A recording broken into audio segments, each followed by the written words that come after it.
If you're over 60, there is a very specific, quiet frustration you might be intimately familiar with. You wake up at 2 or 3 in the morning, the house is completely silent, but you've got this strange, hollow sense of hunger.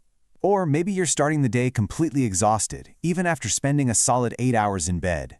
Naturally, you might be wondering whether a bedtime snack could actually fix this. And if you've spent any time at all looking for answers, you've almost certainly stumbled across the viral advice to just eat peanut butter before bed. Well, let's dive into this explainer and investigate what this strategy actually does to your body in the shadows of the night. Waking up in the middle of the night, especially right around that 2 or 3 a.m. mark, is a remarkably common challenge as we age. You're lying there staring at the glowing numbers on the bedside clock, and your brain is just wide awake. Because this is such a universal frustration, so many of us turn to the internet and find this peanut butter trick prescribed as a sort of cure-all. But before we look at what peanut butter can do, we need to be incredibly clear about what it cannot do.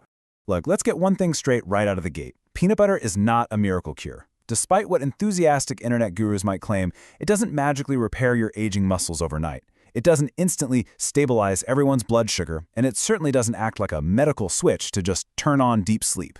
What it actually does biologically is much, much more specific. And once you understand the mechanics, you'll know exactly whether this small spoonful before bed is a smart choice for your body, or whether it might actually be ruining your sleep. Okay, Section 1. The 3 a.m. wake-up. Let's look at why you actually can't sleep. To understand why this strategy works for some folks, we first have to look at what your body is actually doing while you're asleep. Because when you close your eyes, your body doesn't just power down. It runs a highly complex night shift. Think of your body like a massive office building. It might close to the public at night, sure, but there's an active night crew working inside. Your brain is regulating complex sleep cycles, your liver is managing stored energy, your muscle tissue is turning over proteins, and after 60, well, some of these systems just don't respond exactly the way they did decades earlier.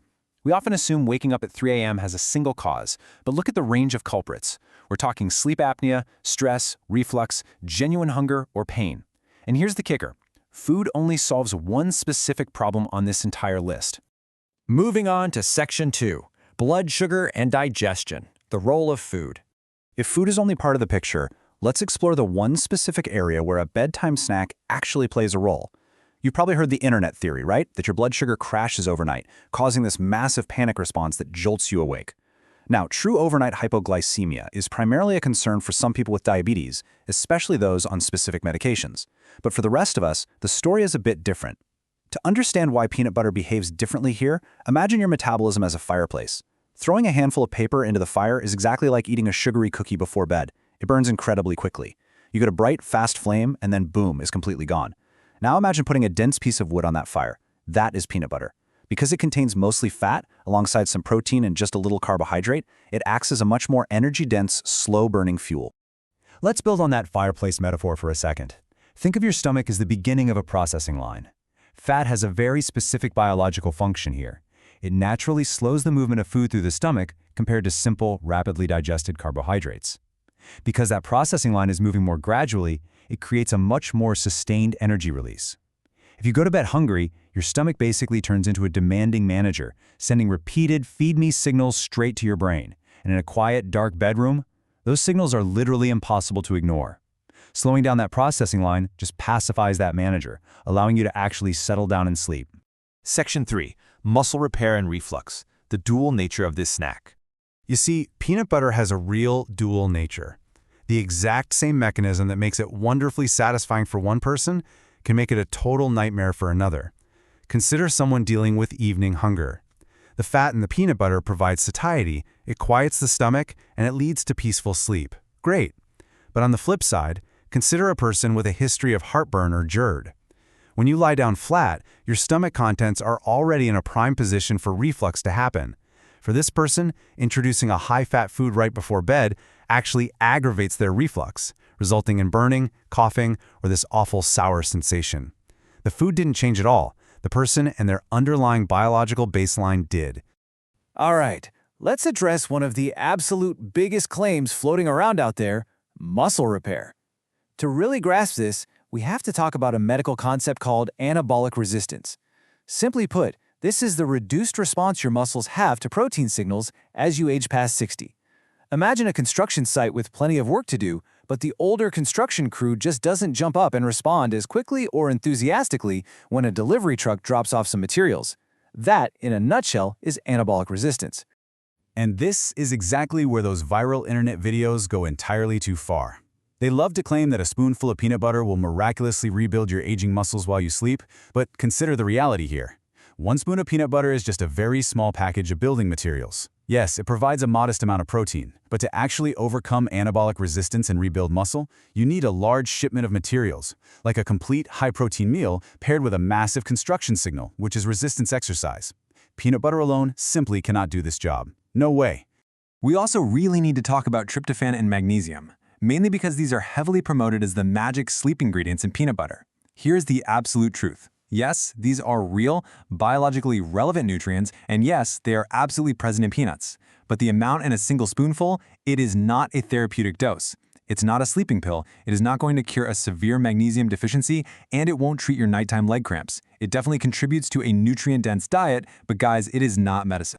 Section 4. When to see a doctor. These are your red alert symptoms. Now, while a bedtime snack can be a really helpful comfort measure, it should absolutely never mask a serious underlying condition. Please do not let a snack delay a proper medical evaluation if you're experiencing what we call red alert symptoms. If you wake up with loud snoring or you're gasping for air, you need to be evaluated for sleep apnea. Period. If you wake up with new or severe heart palpitations, significant sweating, or confusion, a spoonful of peanut butter is definitely not the answer. A doctor is. And if you're managing diabetes with insulin or glucose-lowering medications, your nighttime glucose is not something you should be guessing at. You absolutely must review your actual glucose patterns with a clinician. Section 5. Specific scenarios. Let's look at exactly who this is for. Knowing all the risks and benefits, let's look at 2 totally different scenarios to see who actually benefits and who should absolutely skip this. Take a 68-year-old man. He eats a small early dinner, and by midnight he's pacing the kitchen looking for cookies. For him, a planned, portion-controlled spoon of peanut butter avoids impulsive, high-sugar eating. It totally solves his problem. Now, consider a 72-year-old woman. She eats a large, late dinner and has a history of heartburn. For her, adding a dense, fatty snack right before lying down is exactly the wrong experiment. It will almost certainly trigger her reflux and completely ruin her sleep. All right, Section 6. The practical bedtime test. Here's how you apply it. If you fit the safe profile and you genuinely want to try this, here is your test. You must have genuine evening hunger, a long gap between dinner and breakfast, and absolutely no severe reflux. And rule number 1 is totally non-negotiable. You must use exactly 1 measured tablespoon.